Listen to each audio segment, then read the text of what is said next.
Destination Bahia, Buenos Aires ou Cuba. Ah, prends soin de l'opéra, de la rue des Lilas. Dis-leur que cette fois, ah, je tire un trait, je ferme la valise. Destination Zagreb via Venise. Je souffle la bougie, je me dessine une folie, les doigts croisés sur l'infini. Je dis salut, et peut-être qu'un jour je serai de retour. Qui peut me dire comment l'exil vient aux errants? Je pars, le vol de nuit s'en va. Destination Bahia, Buenos Aires ou Cuba. Je pars, prends soin de l'opéra.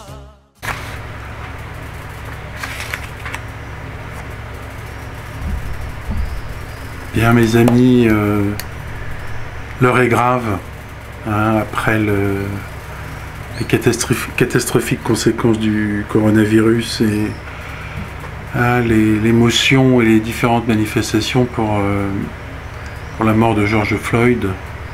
Il semblerait qu'un nouveau mouvement mondial, cette fois-ci, agite la planète. Hein, mes services de renseignement secrets me disent que partout dans le monde, les foules manifestent parce qu'ils ne veulent pas que s'arrêtent les vidéos d'analyse convexe du professeur Brebreu. Hélas, il s'agit du dernier exercice, après la feuille sera terminée. Hein. Il y a peut-être des conséquences terribles qui se jouent, hein. Le réchauffement climatique, tout ça c'est de la rigolade à côté. Hein. Il faut savoir que les États-Unis menacent d'employer l'arme nucléaire. Hein. La Corée du Nord a envoyé une délégation interministérielle, hein, pour tenter de faire plier le gouvernement français et de forcer le professeur Brebreu à continuer. Mais visiblement rien n'y fera. Cette vidéo sera la dernière. Et ensuite, bien je pars, comme dit la chanson. Hein. Le vol de nuit s'en va. Destination Buenos Aires ou Cuba. Voilà. Bien, ce dernier exercice n'est pas des moindres, hein. C'est probablement un des 2 ou 3 plus intéressants exercices de cette feuille, puisque c'est une propriété qui est peu connue, hein. Je l'ai peu rencontrée dans la littérature. J'ai moi-même été très surpris quand je suis tombé sur cet exercice. Et c'est absolument magnifique, puisqu'on va caractériser le fait d'être strictement convexe ou concave grâce au théorème des valeurs intermédiaires, ce qui est assez inattendu. Et je trouve cette remarque, cette propriété très à la fois très élégante, très jolie, et en même temps pas simple du tout. Vous allez voir, il faut un peu de subtilité, il faut une bonne stratégie pour aborder la chose. Alors cet exercice, ça me donne aussi l'occasion de vous présenter la notion de stricte convexité et de stricte concavité, qu'on aurait pu mettre dans le cours, mais je préfère avoir un cours relativement court, hein, et de réserver tous ces développements en guise d'exercice. Ça nous laisse un peu plus de loisir de réfléchir ensemble. Voilà, alors, on part d'une définition, la notion d'être strictement convexe. Strictement convexe, donc telle qu'elle est définie dans l'exercice, telle que j'ai choisi de vous la présenter dans l'exercice. Une fonction est dite strictement convexe si elle est convexe, et elle n'est concave sur aucun sous-intervalle. Alors on pourrait peut-être rajouter ouvert, parce qu'évidemment en un point ça n'a pas de... Donc il faut non ponctuel, hein, donc ça revient à reprendre n'importe quel intervalle ouvert. Bien, alors on va réfléchir 2 secondes à ce qui se produit. Ne pas être, donc si f est convexe,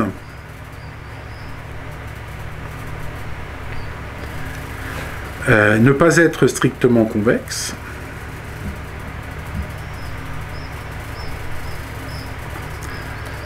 Eh bien, c'est exactement dire qu'il existe un sous-intervalle ouvert tel que f est concave sur I0. Hein, c'est juste la définition, c'est la négation de la définition. Bien, mais f étant convexe, eh bien f est convexe et concave sur I0. Et bien ça, on a vu dans un exercice assez facile, hein, c'est pas très compliqué à montrer, que ça veut dire que f est affine sur I0. Donc du coup, bien, vous avez une première caractérisation. Hein, je vais essayer de les écrire sur une feuille à part. Donc, première caractérisation de la stricte convexité. Alors, f est strictement convexe sur I, si et seulement si f n'est pas une fonction affine sur un sous-intervalle ouvert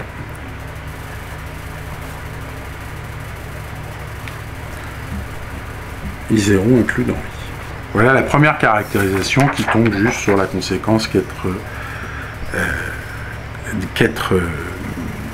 convexe et concave à la fois, c'est être affine. Donc vous voyez, voilà un exemple de fonction qui n'est pas strictement convexe, puisque sur un certain intervalle, un sous-intervalle, eh bien la fonction c'est une droite. Bien. Maintenant, on vous demande dans les questions, dans la question 1, d'essayer de caractériser la stricte convexité avec les caractérisations qu'on a de la convexité en termes d'inégalité de convexité, d'inégalité des pentes, et le cas où la fonction est dérivable, de dérivée. Alors on va essayer de réfléchir un peu. On va commencer par l'inégalité de convexité, ou plus exactement, on va regarder la caractérisation de la convexité par les cordes. Alors, si je prends une fonction convexe et que je me donne deux points A et B, eh bien, je sais que la corde la corde de donc le segment dans R2 AF de A, PF de B est au-dessus du graphe. On voit que là, voyez, si je prends par exemple typiquement cette corde là, bien on voit sur le cas d'une fonction non strictement convexe, convexe non strictement convexe, que la corde ne se trouve effectivement au-dessus, mais au sens large. Alors que là, qui ressemble quand même à quelque chose de franchement strictement convexe, vous voyez que la propriété, c'est que la corde est strictement au-dessus. Alors, sauf en deux points, qui sont les deux points ouverts. Et donc, bien, on va essayer de voir si cette propriété, à elle seule, n'est pas équivalente à la stricte convexité. Donc, on va énoncer la propriété, c'est que, quel que soit AB appartient à I, la corde, alors la corde, comme il y a deux points où elle coïncide de toute façon avec la fonction, pour avoir une stricte inégalité, il faut que je prenne la corde ouverte, donc je retire les points AF de A et BF de B.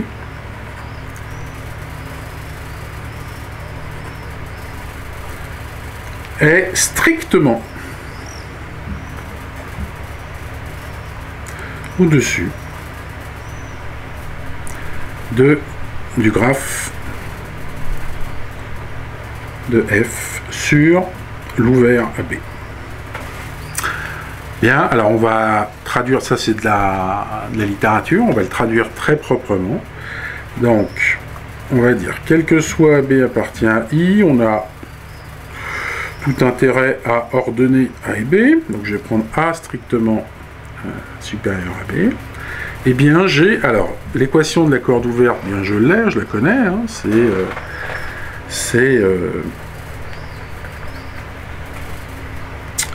alors la pente ça va être F de B moins F de A sur B moins A, facteur de T moins A plus F de A.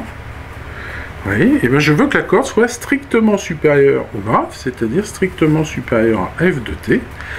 Et pour quel T? Eh bien, les T extrémum ne sont pas acceptables, A et B, donc c'est quel que soit T qui appartient à B ouvert.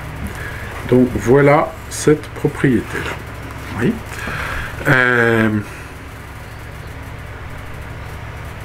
On espère, enfin on souhaite montrer cette chose-là. Alors on va l'écrire dans notre série d'équivalents. Donc, quel que soit AB appartient à I, la corde ouverte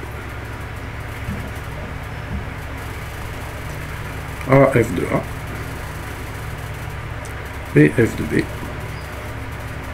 est strictement au-dessus du graphe de F sur l'ouvert AB. Alors, bah c'est l'enjeu, c'est de démontrer ça. Alors, on va peut-être choisir le 2i pour caractériser strictement convexe. Alors, pour montrer 3 implique 2, on va montrer non 2 implique non 3. Donc, non 2 implique non 3. Bon, bah là, c'est très très simple. Hein. Si...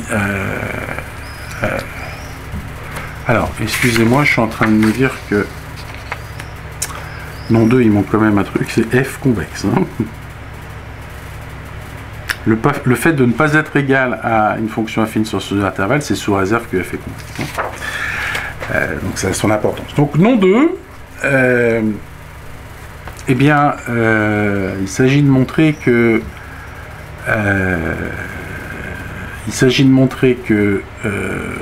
si F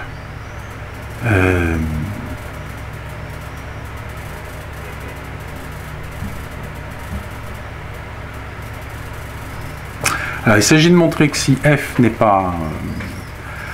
pas affine, si F est affine, pardon, ou F n'est pas convexe, encore que je peux te montrer 3.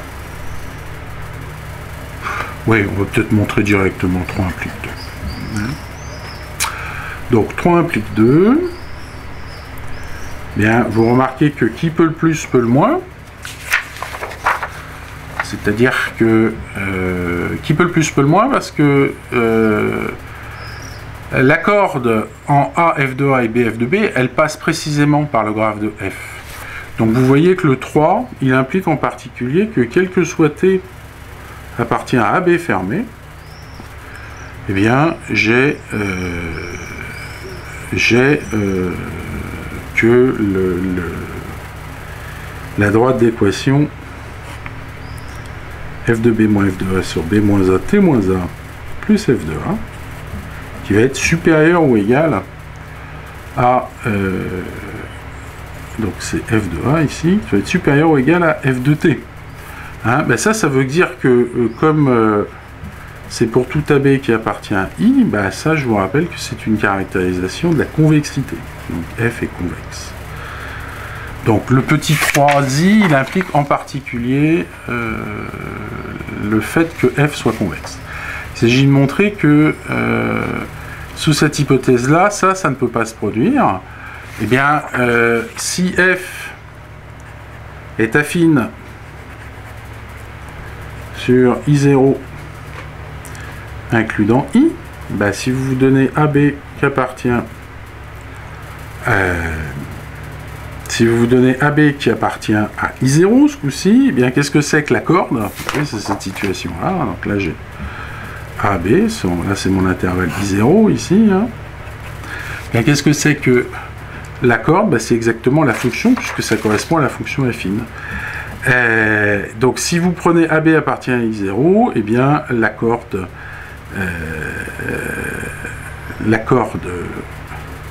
AF de A, BF de B correspond au graphe.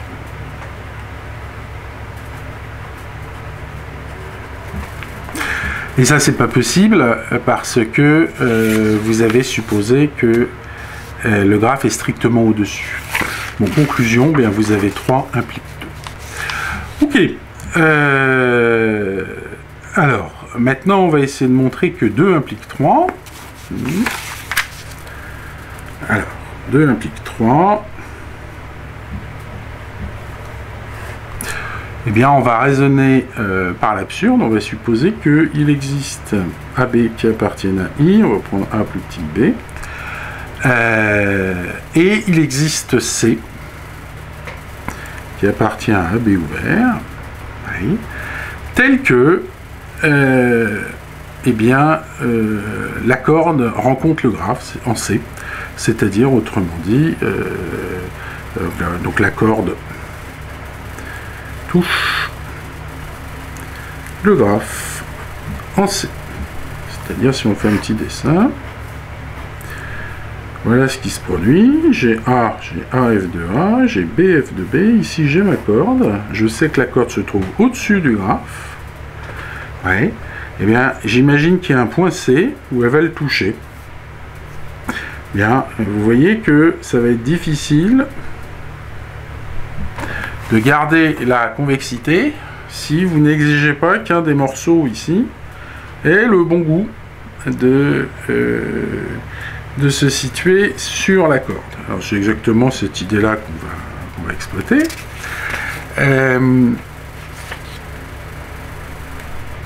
Alors, supposons que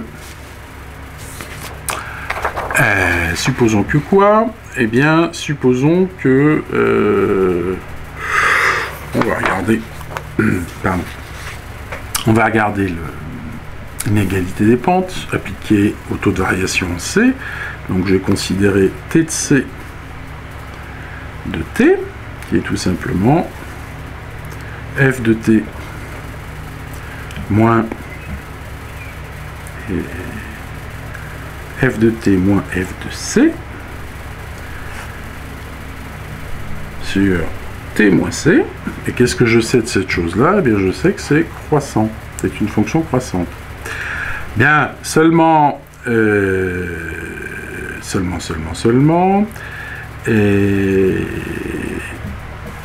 le point C se trouve sur cette droite-là. Donc, si je l'évalue en A et si je l'évalue en B, eh bien, vous voyez que la pente que j'ai là est égale à la pente que j'ai là. C'est-à-dire que T de C de A égale T de C de B. Ouais.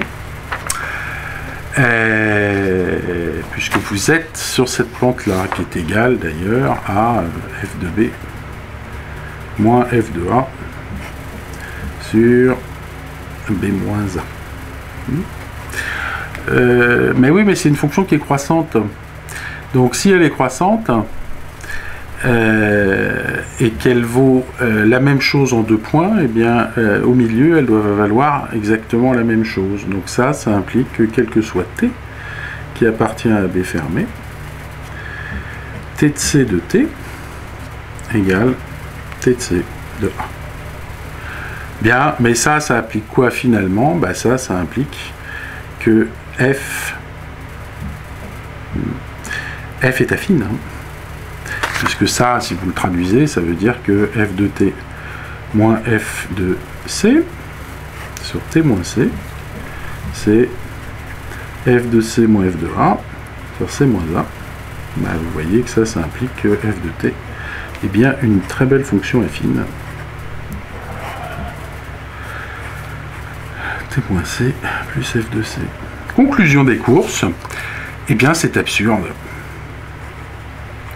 Et donc c'est absurde par le petit Duzy. Hein. Le petit Duzy vous dit que elle n'est affine sur aucun sous-intervalle. Donc on vient de montrer par l'absurde que 2i implique 3i. On vient de montrer, oui, 2i, on a montré la réciproque, je suis une fois de plus losé. Oui, on a montré que 2i implique 3i, on a montré que 3i implique 2i. Donc on vient de donner une nouvelle caractérisation de la stricte convexité. Alors ça, on va en déduire la caractérisation qui est quasi équivalente à celle-là et qui est généralement celle, chez beaucoup d'auteurs, choisie comme définition de la stricte convexité.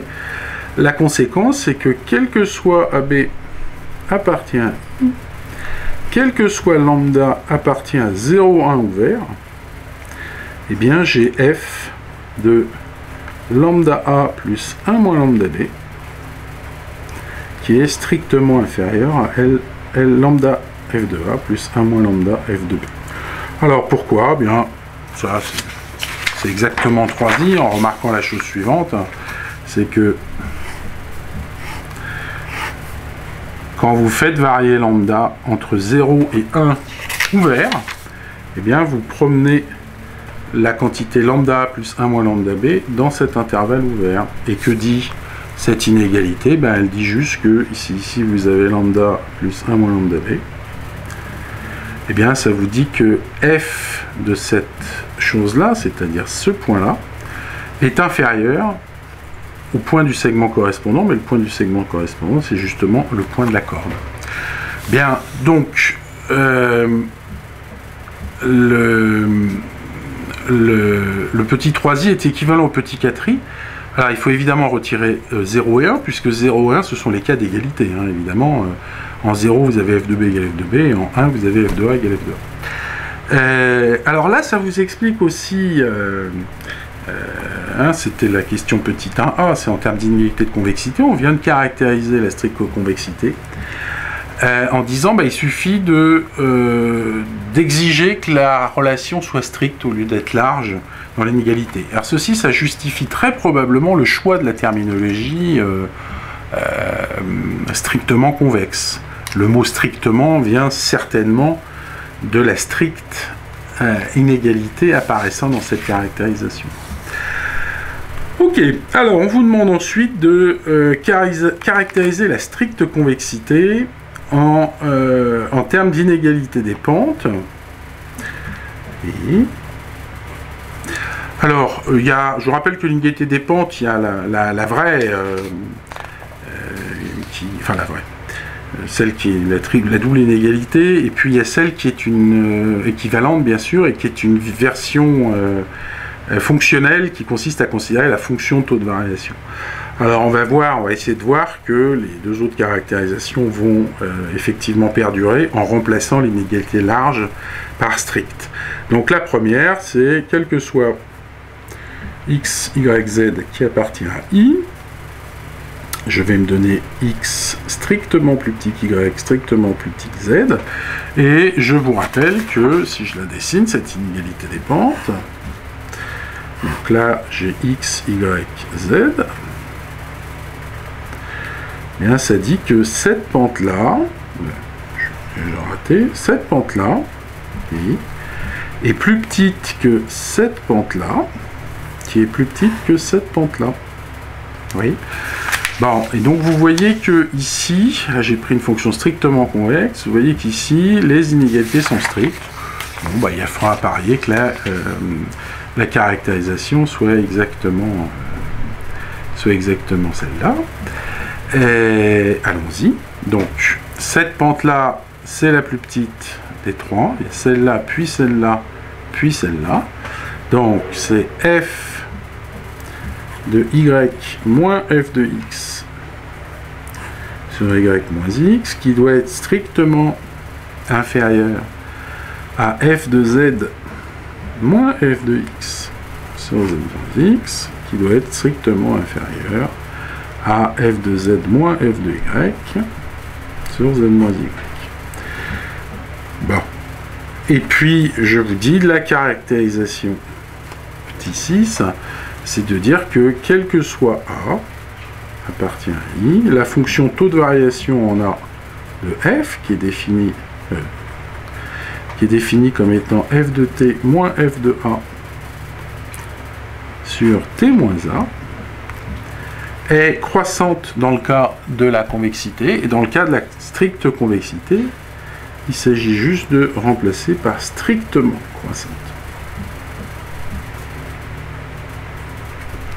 Bien, alors on va essayer de prouver que 5 et 6 sont équivalents aux propriétés précédentes. Peut-être que est-ce que j'ai envie de vous le laisser un petit peu quand même rédigé, je sais pas. Bon, allez. Est-ce que je vais être bon pour cette dernière vidéo? Je ne sais pas. Je ne sais pas, je ne sais plus. Je suis perdu, sachant qu'on ne se reverra probablement jamais. Hein, toutes les manifestations qui ont lieu en ce moment. Bien, alors, on va peut-être...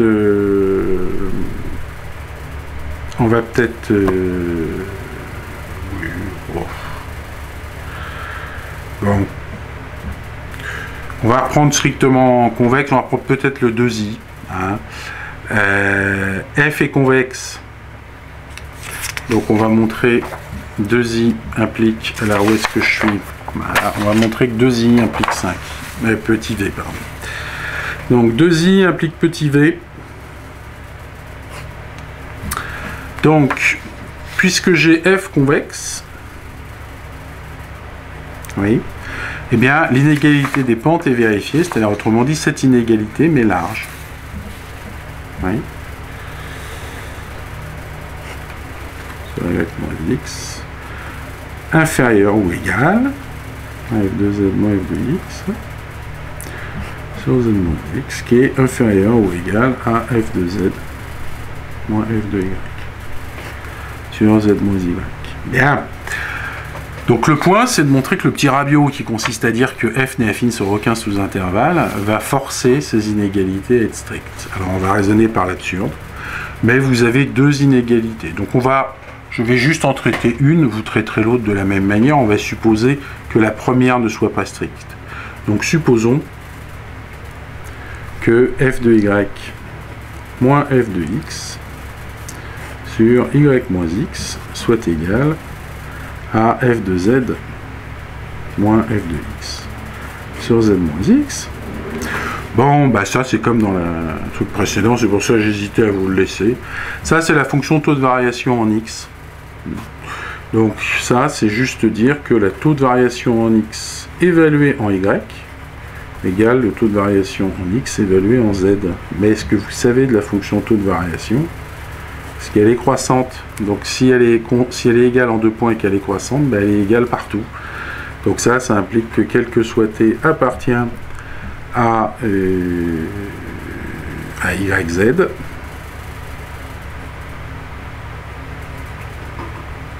et bien vous avez t de xt qui est égal à t de xy. Bon, et comme tout à l'heure, je ne vais peut-être pas la réécrire, hein, ça implique que f est affine sur cet intervalle. Ce qui est bien sûr absurde. Bien, maintenant la réciproque, montrons que 5 implique 2i. 5 implique 2i. Eh bien 5 implique 2i, c'est le même business. Si vous avez une inégalité stricte, en particulier vous avez une inégalité large, et l'inégalité large, je vous rappelle qu'elle est équivalente au fait d'être convexe. Donc 5 implique clairement que f est convexe. Bon, eh bien la preuve se fait à nouveau par l'absurde. Supposez que ça ne soit pas strictement convexe, c'est-à-dire supposer qu'il y a un sous-intervalle où f est affine. Et bien si vous prenez 3 points x, y, z dans I0, et bien f de y moins f de x, parce que c'est une droite affine, eh bien la pente est constante, f de z moins f de x sur z moins x sur z moins y. Et donc vous avez montré que une absurdité, puisque vous avez cette inégalité là. Donc vous avez bien montré que la réciproque 5 implique. Alors, le 6, en fait, là, je vais vous laisser le soin de le faire. Vous êtes de grandes personnes, et magnifiques d'ailleurs. Je suis en admiration dans mes étudiants, régulièrement d'ailleurs. Je ne vous le dis pas parce qu'après, évidemment, vous croyez tout permis. Mais je suis en grande admiration devant notre jeunesse. Hein, et toi, jeunesse de France. Voilà. Alors oui, je vous laisse 5 équivalents à 6. Alors 5 équivalents à 6, pourquoi je vous le laisse? Parce que dans le cours, on a montré pour la convexité, dans le cas où vous remplacez les inégalités strictes par large et strictement croissant par croissant, on a montré que... quoi? Eh bien, on a montré que les inégalités dépendantes étaient équivalents à ça. Et en fait, la preuve est exactement la même pour 5 équivalents à 6, mais en remplaçant strict et strictement croissant. Donc je vous laisse reprendre ça et vérifier que ce que j'affirme est vrai, car je n'affirme pas toujours des choses vraies.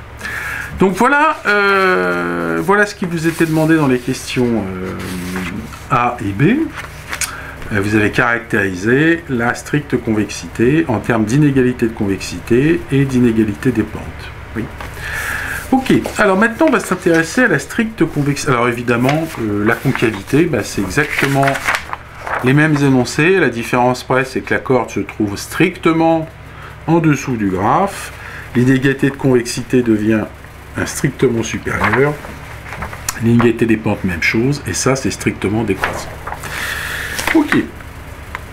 Alors, on va s'intéresser maintenant au cas où je suis strictement convexe et dérivable. Alors, qu'est-ce que je sais de...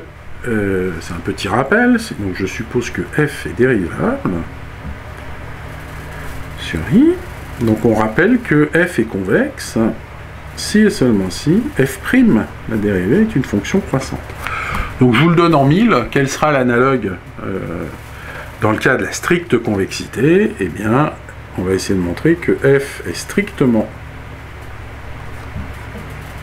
convexe si et seulement si f' est strictement croissante. Oui. Ok. Alors là aussi, bah, c'est pas super compliqué. Alors on a deux sens à montrer. On va peut-être montrer le sens direct pour commencer. Donc je suppose que f est strictement convexe. Alors si f est strictement convexe, bah, f est convexe. Et donc ça implique que f' est croissante, à cause du petit rappel ici. I. Bien, eh bien, il reste à montrer que f' ne peut pas est forcément strictement croissant. Je vais raisonner par l'absurde. Donc montrer que je suis croissant sans être strictement croissant, c'est juste dire qu'il existe a plus petit que b dans i, tel que f' de a soit égal à f' de b. Mais que se passe-t-il, mes bons amis, pour une fonction croissante, si en 2 points elle est égale? Bah ça veut dire que, quel que soit t appartient à b, eh bien f' de t égale f' de a, c'est-à-dire une constante. Bah oui, mais quelles sont les fonctions qui sont constantes? Bah, ce sont les fonctions affines sur AB. Bon, bah ça c'est absurde. Pourquoi? Bien parce que vous avez supposé strictement convexe, donc elle ne peut être affine sur aucun intervalle AB. Donc vous avez bien montré l'implication directe. Maintenant, supposons l'implication réciproque. Donc si f' est strictement croissante, elle est en particulier croissante, donc ça implique que f est convexe. Oui. Et on raisonne par l'absurde, supposons qu'elle ne soit pas strictement convexe, donc il existe I0 inclus dans I, tel que la restriction soit affine. Mais dans ces conditions, bah ça implique que f' restreint à I0 égale constante. Bah oui, mais ça nie le fait d'être strictement constante. Donc vous voyez que cette caractérisation, elle n'est pas très violente non plus, et elle est fort pratique. Bien, un truc qui n'est pas présent dans l'exercice, mais je voudrais quand même dire un mot, c'est qu'est-ce qu'on peut dire d'une fonction 2 fois dérivable, hein? Si f est 2 fois dérivable sur i.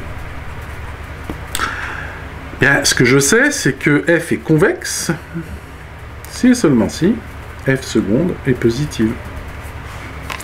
Ouais. Et là, vous allez me dire, ah ah, j'ai tout compris, la stricte convexité, il suffit de remplacer les inégalités larges par des inégalités strictes. Bon, mais là, c'est là qu'il faut se méfier.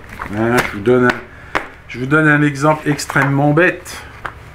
Bête comme moi. Prenez i égale r, par exemple, et vous prenez f de t égale t4. Bien, ça, c'est une belle fonction strictement convexe. Vous en conviendrez qu'elle n'est égale à une fonction affine sur un... Bon, mais que vaut sa dérivée seconde? Bien, sa dérivée seconde, ça me fait 12 fois t2. Et 12 fois t2, ce n'est pas strictement positif. Vous voyez que en t égale 0, ça s'annule. Donc, il faut faire attention, ce n'est pas équivalent à ça. Alors, on va essayer... En fait, je le fais parce que ça permet de rappeler un petit résultat d'analyse réelle sur les fonctions dérivables et la monotonie. Hein. Donc, f strictement convexe, c'est équivalent à f' strictement croissante. Et la question, c'est est-ce que je peux caractériser la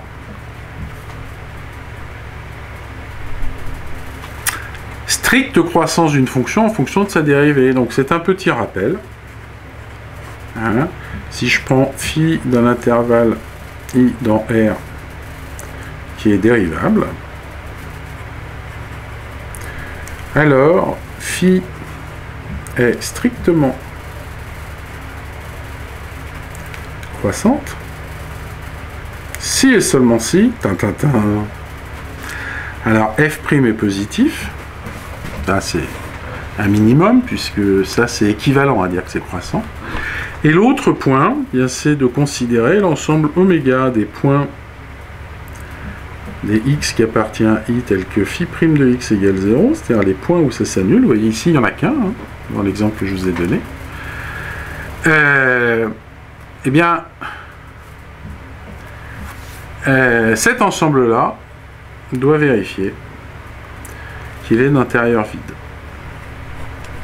Alors pour ceux qui ne sont plus très aguerris en topologie, hein, être d'intérieur vide, c'est équivalent à dire que vous ne contenez aucun intervalle ouvert. Donc quel que soit alpha plus petit que bêta dans i, eh bien l'intervalle alpha bêta n'est pas inclus dans i. Vous ne contenez aucun intervalle ouvert. Voilà ce que ça veut dire être d'intérieur vide. Alors, ça, c'est pas hyper violent à montrer. Je sais que c'est dans mon cours d'analyse réelle, le très bon cours que vous aurez à disposition gratuitement. Contre l'échange de 5 €, vous l'aurez à disposition gratuitement. La démonstration est faite. Elle n'est pas très compliquée à comprendre. C'est juste que c'est une erreur très fréquemment commise de penser que la stricte monotonie est équivalent à dire que la dérivée est strictement positive ou strictement négative. Donc là, si je reviens à la fonction, à la convexité, eh bien, si vous êtes deux fois dérivable, vous voyez que vous êtes strictement convexe si et seulement si votre dérivée seconde est positif et si seulement l'ensemble des points où votre dérivée première s'annule, hein, les x qui appartiennent à i, vérifie que oméga est d'intérieur vide. Voilà. Très bien. Je ne m'étends pas là-dessus parce que la suite de l'exercice est copieux. Là, ce qu'on vient de faire n'est pas très compliqué. La suite n'est pas forcément compliquée à comprendre, mais vous allez voir que ça demande un peu d'ingéniosité. Bien, on passe à la deuxième partie et nous sommes heureux car nous allons enfin avoir l'explication de notre enfin l'interprétation en termes de théorème des accroissements finis de la stricte convexité ou concavité. Alors, je me donne f. On va d'abord le faire le sens direct qui est facile maintenant. Donc, je me donne f de i dans R. Et je suppose que f est strictement convexe ou strictement concave. Un des deux cas.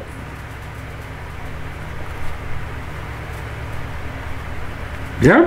Et on vous demande de montrer l'analogue fort du théorème des accroissements finis.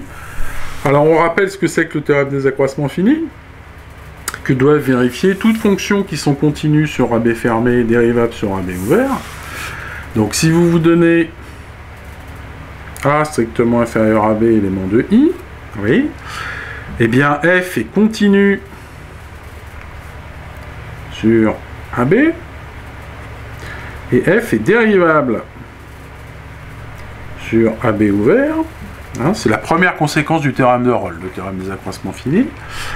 Eh bien, ce qu'il vous dit, c'est qu'il existe une constante C qui appartient à l'intervalle ouvert AB, telle que f de B moins f de A, ce soit B moins A, f' de C.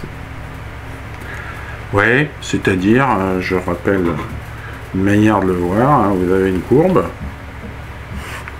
vous avez A, vous avez B, f de B moins f de A sur B moins A, bien c'est la corde, la pente de la corde plus exactement. La dérivée, eh bien c'est la pente d'une tangente. Ce que vous affirme le théorème des valeurs intermédiaires, c'est que si vous tracez la corde, eh bien il y a un point au moins, tel que la tangente soit parallèle à la corde. Vous voyez qu'ici, il y en a plein. Il y en a au moins 4. Généreux Bru-Bru, bravo. Bien, nous, ce qu'on veut voir, c'est l'unicité. Là, vous voyez que votre fonction, elle est certainement pas convexe. Donc, on va voir que l'hypothèse de stricte convexité ou stricte concavité va impliquer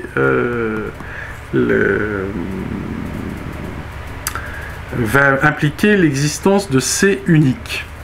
Alors, comme f est strictement convexe ou strictement concave, on a f' strictement, je vais écrire, strictement croissante ou f' strictement décroissante, c'est-à-dire f' strictement monotone. Mais dans tous les cas, ça implique que f' est injective. Oui.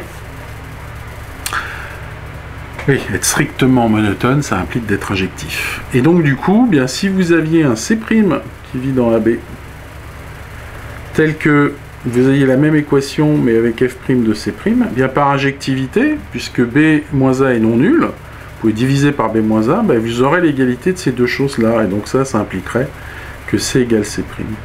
Donc c'est en fait l'injectivité de f' qui est conséquence du fait que f' est soit strictement croissante, soit strictement décroissante, c'est-à-dire strictement monotone, qui est équivalent à dire que la fonction est strictement convexe ou strictement concave. Donc le sens direct n'est pas très compliqué, c'est juste l'injectivité de f'. C'est la réciproque qui mérite toute notre attention et qui va nous procurer beaucoup de bonheur. Alors, on va regarder réciproquement. Maintenant, on suppose juste que notre fonction f est dérivable et qu'elle satisfait, la version forte du théorème des accroissements finis. Et il s'agit de montrer que elle est strictement convexe ou strictement concave. Bien, alors, on fixe A dans I et on considère la fonction taux de variation en A de f comme étant donc f de x moins f de a sur x moins a. Bon, et on vous demande de montrer que ça se prolonge en une fonction continue sur i. Alors, elle est clairement définie sur i privé de a. Bien, il suffit de lui donner une valeur en a qui sont un prolongement, c'est-à-dire que cette fonction possède la limite en a. C'est assez simple. Qu'est-ce que c'est que la limite du taux de variation? Bien, comme j'ai supposé que f était dérivable, vous voyez que la limite de t de a de x quand x tend vers a, x différent de a, bien c'est exactement f' de a. Donc vous avez tout intérêt à poser ça, parce que ça vous donne un prolongement par continuité, et donc là, t de a est continu sur i tout entier grâce à ça. Encore une fois, on a supposé que f est dérivable. Ok, donc cette question ne pose pas de problème. La question suivante est un peu plus épineuse. Il s'agit de montrer que T2A est une fonction injective. On vous suggère d'ailleurs de raisonner par l'absurde. Alors allons-y, mais c'est pas très dur à comprendre. Hein. Faut juste travailler proprement. Donc je vais prendre A strictement inférieur à B, qui appartient à I. Oui. Et je vais supposer que... non, pardon. Excusez-moi. C'est pas... je vais changer de A et de B, puisque j'ai fixé A. Hein. Donc je prends A appartient à I, et je considère la fonction T indice A de X. Et je vais supposer qu'elle n'est pas injective. Donc supposer qu'elle n'est pas injective, c'est supposer qu'il y a deux points distincts où elle prend une même valeur. Alors ces points, je vais les appeler comment? Je vais peut-être pas les appeler alpha, bêta, parce qu'alpha ressemble trop à A. Comment je pourrais les appeler? U et V, vous avez envie? Oui, U et V, oui, allez hop. Allez hop, je suppose, donc supposons qu'il existe U plus petit que V dans I, tel que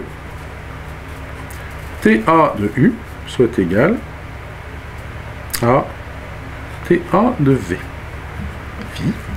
Mais ma fonction C, elle satisfait certainement cette égalité et surtout l'existence unique.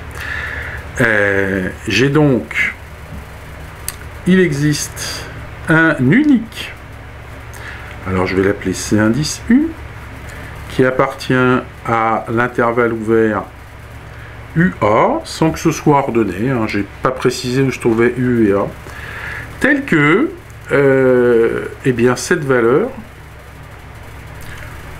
ce soit F' de C de U. Oui. Et puis, il existe un unique C de V, qui appartient à VA, tel que TA de V soit égal à F' de C indice V. Oui. Bon, je vais écrire ce que ça veut dire, ça. Je vais multiplier par le dénominateur. Ça veut dire que F de U moins F de A est égal à U moins A, je vais y arriver, F' de C de U. Et que F de V moins F de A est égal à V moins A, F' de C de V. Oui. Mais je vous rappelle que l'hypothèse, c'est qu'il y a égalité de la fonction T indice A en U et V. Donc, ces deux choses sont égales. Donc, ces deux valeurs de la dérivée sont égales. Oui. Si bien que si je fais la différence, si je soustrais à cette équation celle-là, eh bien ça implique que, alors là les f de A vont se tuer, il va me rester f de V moins f de U, qui doit être égal à, alors V moins A moins U moins V, ça me fait V moins U. Et puis, bah, ces valeurs communes de la dérivée, je vais l'appeler lambda, donc fois lambda. Parce qu'ici, j'ai lambda et lambda. Oui, mais en U et V, la condition C est vérifiée. Donc je sais qu'il existe un unique C, je vais l'appeler C tout court, oui, qui appartient à la UV ouvert, tel que, eh bien, lambda. Ce lambda-là, ce soit f' de C. C'est-à-dire, autrement dit, bien, j'ai f' de C qui est égal à f' de C indice U, qui est égal à f' de C indice V. Bien, la suite de la preuve consiste tout simplement à placer, à ordonner U et V par rapport à A. Par exemple, je vais mettre A au milieu, et je vais mettre U à gauche et V à droite. Alors, on résume. C de U, il vit dans UA. Donc j'ai C de U qui est ici. C de V, il vit dans VA. Il vit donc là. Oui. Et C ici, il vit dans... quoi? Bien, il vit dans UV. C'est-à-dire, il vit soit à gauche, soit à droite. Donc mettons qu'il soit à gauche. Oui. Mais comme j'ai...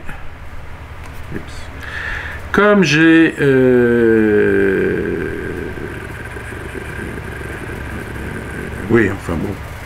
Enfin, c'est vrai. Comme j'ai f de C égale f' de C de U... en fait, non, je n'ai même pas besoin de regarder le truc. C'est juste que pensez-vous de C de V? Eh bien, C de V, il appartient à UV. Il est certainement différent de C. Pourquoi? Bien parce que C de V, il appartient à AV ouvert et que C appartient à UA ouvert. Oui. Or, vous avez égalité de, je vais y arriver, f de V moins f de U, c'est égal à V moins U f' de C, mais c'est aussi f' de CV. Et donc, eh bien, ça remet en cause l'unicité de C. Oui. Alors, je ne vais pas le faire, mais après, vous avez à traiter le cas où U et V sont à gauche, et ensuite U et V à droite, et à chaque fois, eh bien, vous montrez que ça va impliquer pour... alors ici, c'est le plus grand, c'est UV, mais si vous prenez U et V de l'autre côté, ça sera sur UA, que vous avez un point où le taux de variation... vous avez 2 points où cette équation admet plusieurs solutions pour f'. Et ça, c'est évidemment absurde. Donc, qu'est-ce qui est absurde? Ben, c'est celle-là. Bon, alors là, vous allez me dire, il est bien gentil, professeur Deschamps, mais implicitement, et c'est vrai, il a supposé que U était différent de A et que V était différent de A. Ça, c'est vrai. Alors, il reste à traiter le cas, et puisque je suis un homme honnête, un homme honnête, il reste à montrer que si TA de U égale TA de A, alors ça implique U égale A. Oui. Mais TA de A, qu'est-ce que c'est? Eh bien, c'est rien d'autre que F' de A, comme on l'a dit. Bien, alors, supposons que quoi? Supposons que TU de A égale F' de A avec U différent de A. Oui, par exemple, on va prendre U strictement supérieur à A.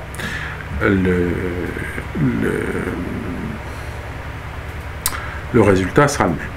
Si vous le prenez à gauche, ça sera la même démonstration. Donc TU de A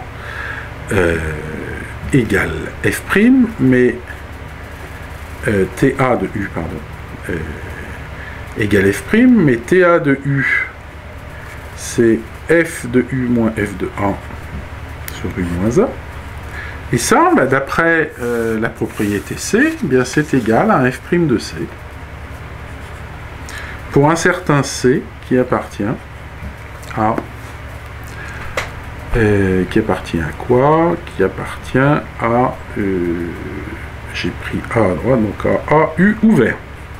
Oui. Donc ça veut dire que votre fonction...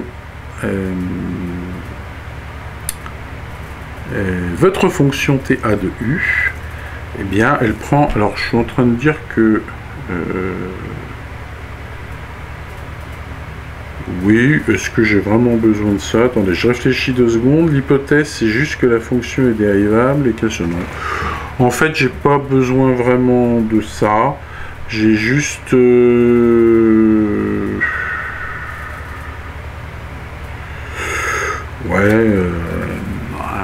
qu'est-ce qui m'arrangerait quand même de faire?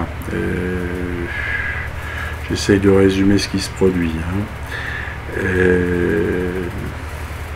J'ai ma fonction. Ouais.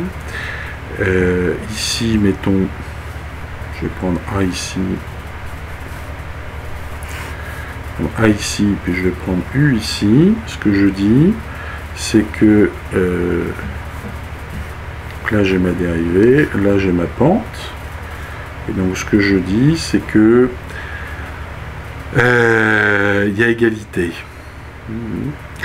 On voit que dans le cas strictement convexe, ça ne peut pas se produire. Mais là, vous n'avez absolument aucune hypothèse. Hein. La seule truc, c'est l'unicité de... Alors, ce que j'ai envie de vous dire, c'est que je sais que T2A égale T2U et...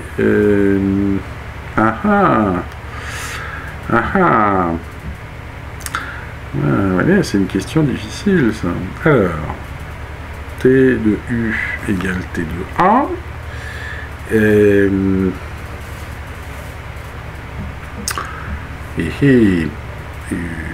Pourtant, ça ne doit pas être si compliqué que ça. Ce que je sais...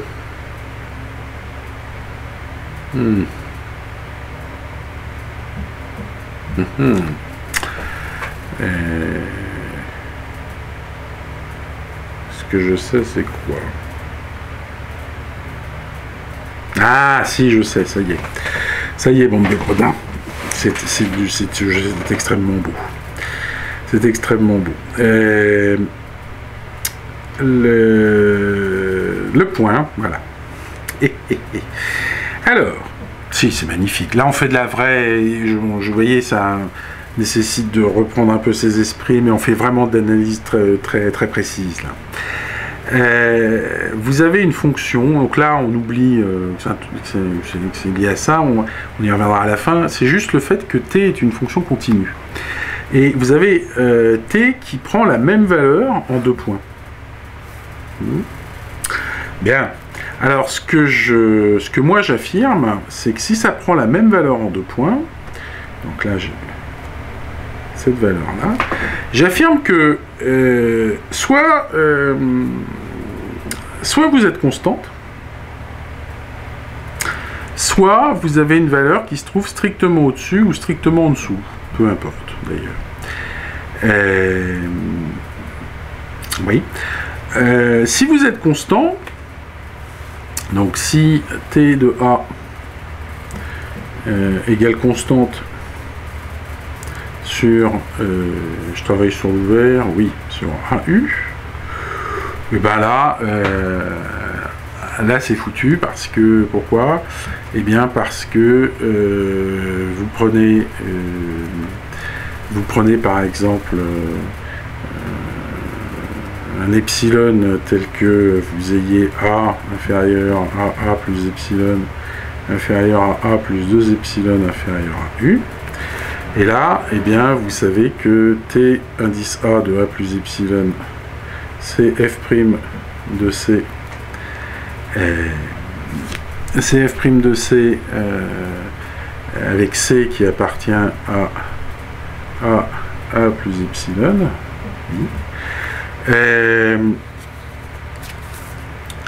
Non, je commence par... non, j'ai mal fait, excusez-moi, je recommence.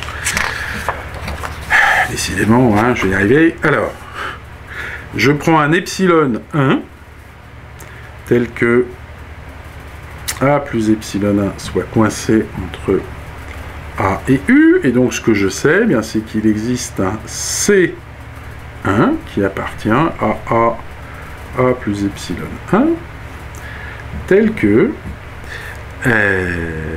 quoi? Eh bien, tel que T indice A de A plus epsilon 1, ce soit F' de C1. Oui. Et maintenant, bien, je vais prendre un epsilon 2 tel que A soit strictement inférieur à A plus epsilon 2 et soit strictement inférieur à ce C1 là.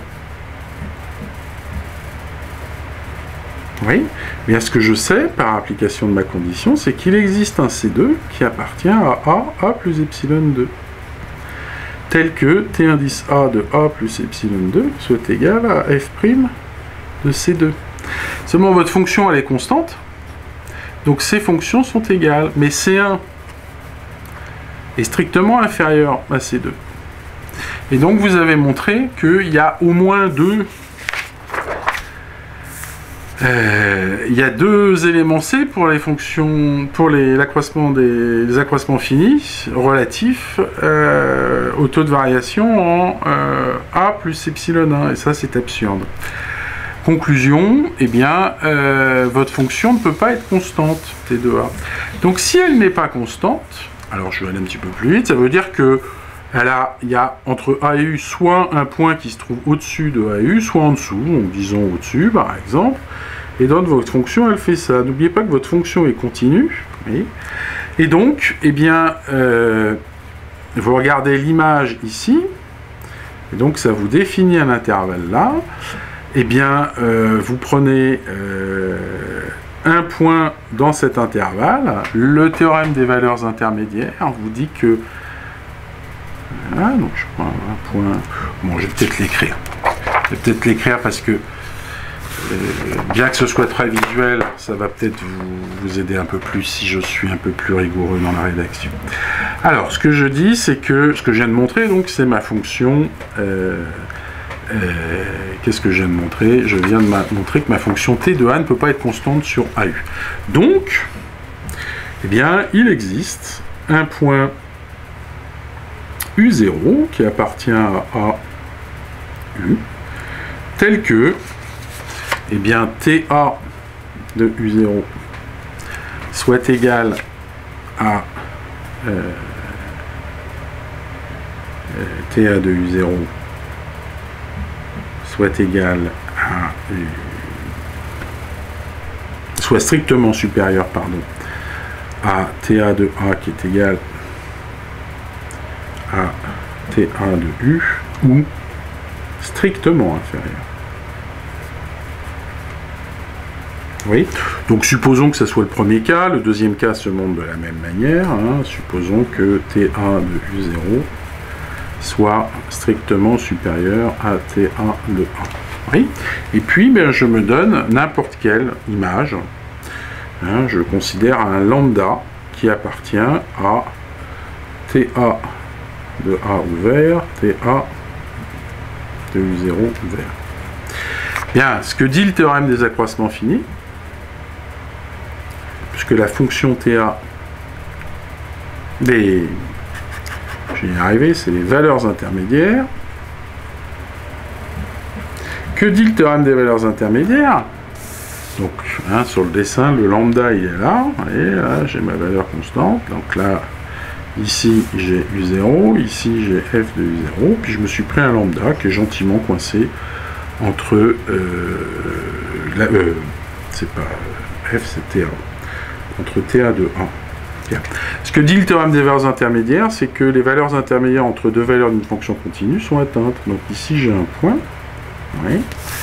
Ben, ici j'ai un... Il m'existe... Les valeurs intermédiaires, c'est qu'il existe un alpha qui appartient à U0 ouvert, tel que TA de alpha soit égal à lambda. Et puis je peux l'appliquer ici. Et donc il existe un bêta qui appartient à U0B, tel que TA de bêta soit égal à alpha. Oui, et là j'applique à nouveau égal à lambda. Et donc j'ai alpha qui est dans A U0 et bêta qui est dans U0B. Donc alpha est différent de bêta.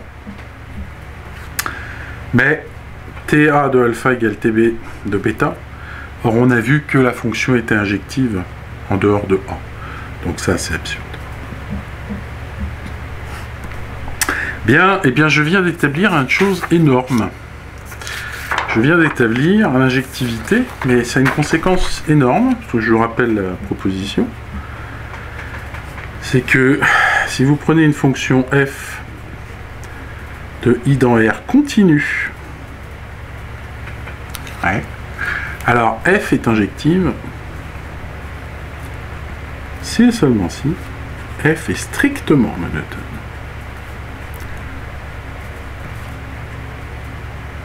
C'est à nouveau une conséquence du théorème des valeurs intermédiaires. Pour une fonction continue, l'injectivité se caractérise par la stricte monotonie.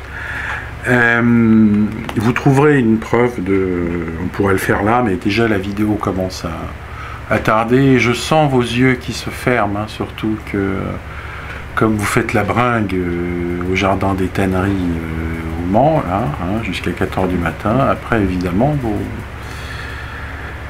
vos travaux s'en ressentent. Bon, donc je ne vais pas m'étendre. Vous allez sur Montpellier et vous aurez la preuve de cette propriété qui est finalement très morale. Hein. Et donc, qu'est-ce que vous venez de montrer? Bien, vous venez de montrer que TA est une fonction strictement injective, strictement monotone. Mais ça, pour tout A. Or, comment avons-nous caractérisé, je reprends mes feuilles qui se sont égarées, comment avons-nous caractérisé la stricte, voilà, comment avons-nous caractérisé la stricte convexité d'une fonction? Eh bien, je vous rappelle qu'une fonction est strictement convexe si ses fonctions taux d'accroissement en A sont strictement croissantes. Oui. Et on a caractérisé la stricte concavité en disant que les fonctions taux d'accroissement sont strictement décroissantes. Et là, vous avez envie de dire, ça y est, c'est terminé. T de A est une fonction strictement monotone pour tout A, donc elle est soit strictement croissante, soit strictement décroissante. Oui, mais il y a un dernier point. C'est qu'elles doivent avoir, pour être strictement convexe, elles doivent toutes être strictement croissantes, et pour être strictement concave, elles doivent toutes être strictement décroissantes. Or là, vous savez qu'elles sont strictement monotones. Que pourrait-il se passer? C'est que pour la même fonction f, et pour deux points A et B différents, T de A soit strictement croissant, et T de B soit strictement décroissant, auquel cas vous ne pourrez rien dire. Donc ce qui nécessite une dernière question qui va aussi demander un petit peu de travail, c'est de montrer que il s'agit de montrer la chose suivante, il s'agit de montrer que quel que soit A appartient à I, T de A monotone implique que quel que soit le sens de monotonie de T de A est le même. Alors là, ça sera fini, parce qu'elles sont soit toutes strictement croissantes, et à cause de la caractérisation, ça veut dire qu'elle est strictement convexe, soit elles sont toutes décroissantes, et ça impliquera que c'est strictement concave. Bien. Alors, on va raisonner par l'absurde. Supposons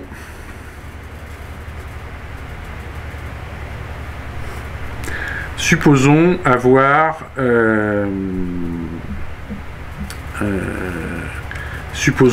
deux points tels que les sens de monotonie ne soient pas les mêmes. Donc, je vais prendre AB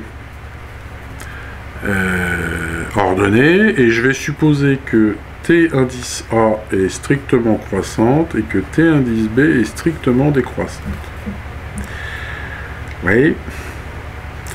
Je vais raisonner par l'absurde, donc montrer que ça c'est pas possible, et donc l'énoncé vous donne une indication, vous dit pour montrer que T de A et T de B ont même sens de monotonie, on pourra considérer, donc ça c'est dans I, hein, on pourra considérer on pourra considérer le point alpha.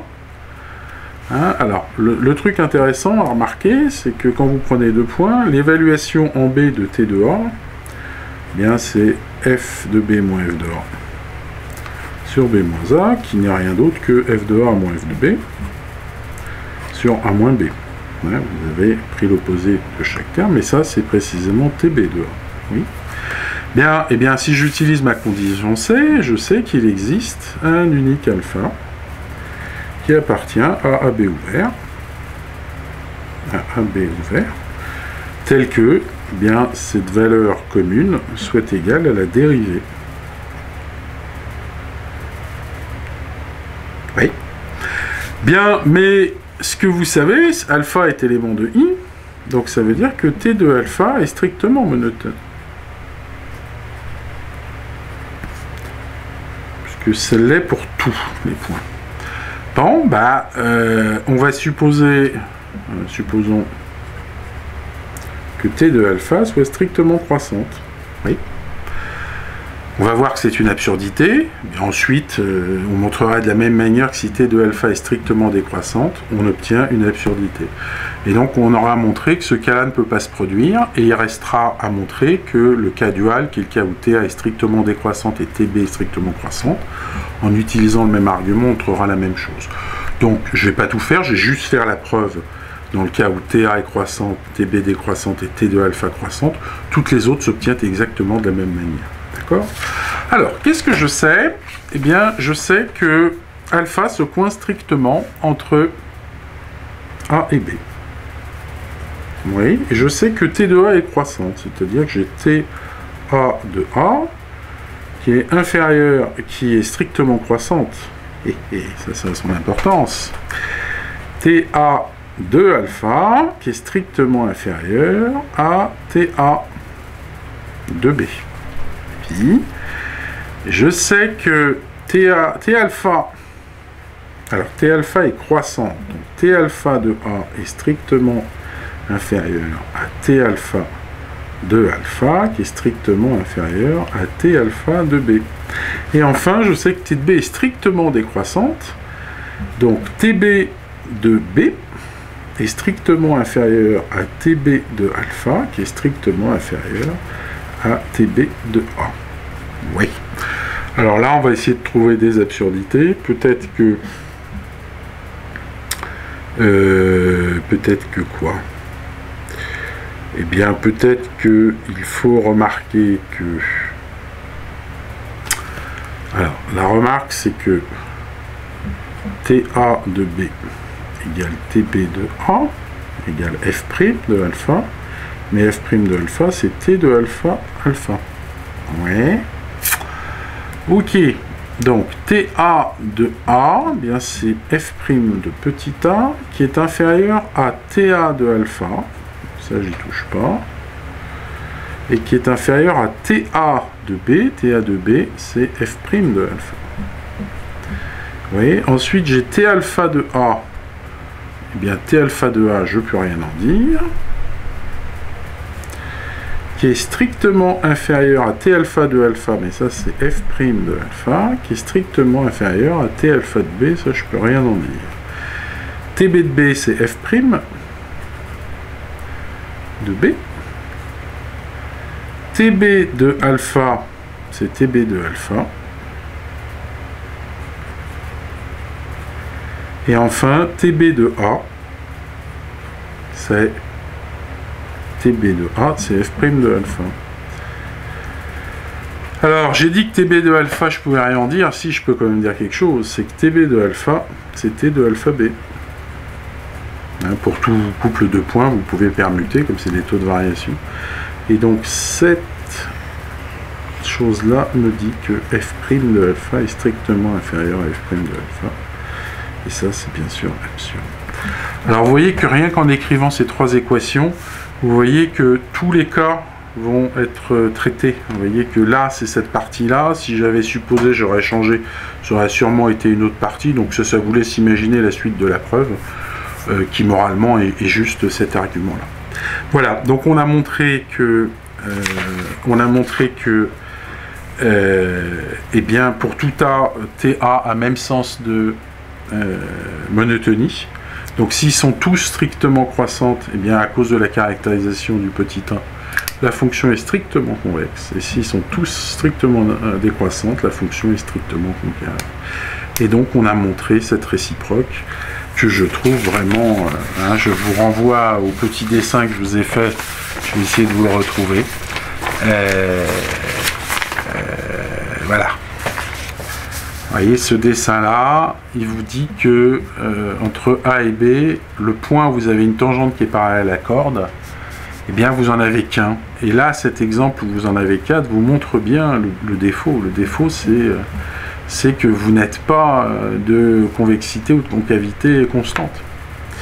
Donc c'est, je trouve, un très très joli résultat. Moi, je le classe probablement parmi les deux plus beaux résultats de cette feuille, avec l'autre qui consiste à montrer que, peut-être un de mes préférés, celui-là, que une fonction convexe est dérivable sauf en un nombre dénombrable de points, et que réciproquement, pour tout ensemble dénombrable borné, je peux trouver une fonction convexe dont l'ensemble des points de non-dérivabilité est exactement cet ensemble dénombrable. Voilà.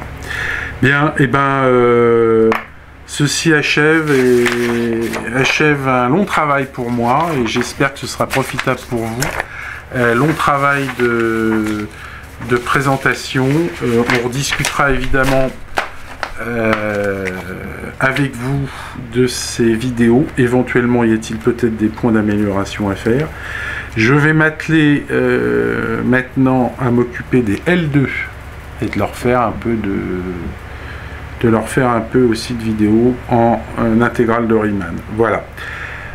Bien, merci d'avoir suivi tous ces exercices d'analyse convexe. Je vous rappelle que les commentaires, même quand ils sont gentils, ont pour vocation quand même d'être mathématiques. Hein. Donc essayez de poser des questions, ou si vous allez sur YouTube, le mieux même, si vous voulez, c'est quand même de me contacter par mail si vous avez des questions, ou pour mes étudiants, évidemment, pendant les TD, de venir me voir, de me poser des questions, éventuellement venir me voir à la fin du cours, ou de prendre rendez-vous avec une liste de questions bien précise dans mon bureau. Je vous souhaite le meilleur pour la suite, et maintenant je pars, le vol de nuit s'en va, destination Bahia, Buenos Aires ou Cuba.